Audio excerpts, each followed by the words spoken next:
भाभी के लिए कि तू ही बाड़ भर के अरे मलकिनिया हमर सार के बहिनियान हो कि तोहरे नाम को देव गोरखपुर के जमीनिया तू बोलो नानो के तारा नाम को देव गोरखपुर के जमीनिया नानो तू ही बाड़ भर के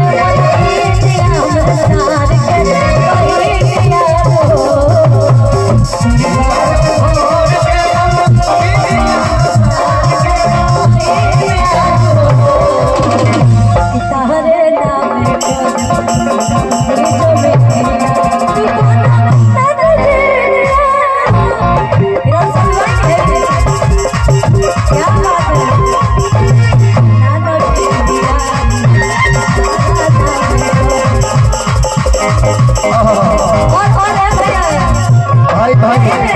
एगो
गाने रिकॉर्डिंग पर जब परिवार के लोग के साथ मैं परफॉर्म करूंगी सभी लोग डांस करेंगे यहाँ पे